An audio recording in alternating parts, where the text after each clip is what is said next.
What do you think the best case interview performance you've ever seen is? I know you mentioned that you've done 300 plus interviews, so you've done a lot of them. Are there any that stick out to you, like that you remember years later? And if so, why was he or she so good? Yeah, there was one gentleman from New York at the undergrad level. And I'll never forget the interview. It was actually a phone interview, which we don't do that often. He was actually attending a non-target school. Okay. And so it's quite hard, frankly, and we may touch on it later, but it's quite hard to get an interview if you don't go to a target school. And if you do get an interview, oftentimes we're not gonna fly you out for first rounds. We'll just go ahead and give you a phone interview. And the reason the interview went so well is because he led the interview.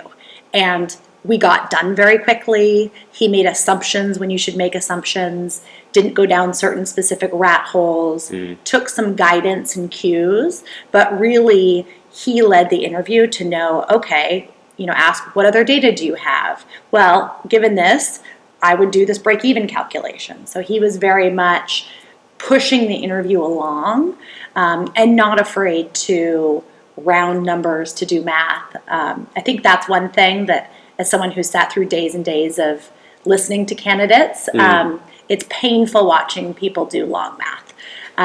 It's very painful. And so whenever people say, hey, mind if I round this to 30? It's 29, mind if I round it to 30? Like, please. Please round it, because I don't want to watch you do math. And so that just helps move the cases along. Typically, the cases that have gone really well are those that actually go quickly. Because they have just so swiftly moved through the case that they're done 10 minutes early. Gotcha. Okay. Cool. So it sounds like the particular guy that you started talking about in New York had a lot of confidence, like led and kind of drove through the interview itself, and also maybe showed good kind of business acumen in terms of, okay, let's round this number. It doesn't make sense to be super precise here for the purposes of this drill and make certain assumptions. Yeah, he was also just concise in his language. So he didn't repeat himself. He didn't ramble. He spoke in few but important words. Gotcha. And chose his words carefully. And so it was just a very easy interview. I think the good interviews are where the candidates are relaxed as well. Yeah.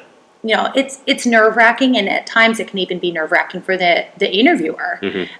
We know that this is high stakes for these folks. It's high stakes for us because we're going to invest a ton of money into them.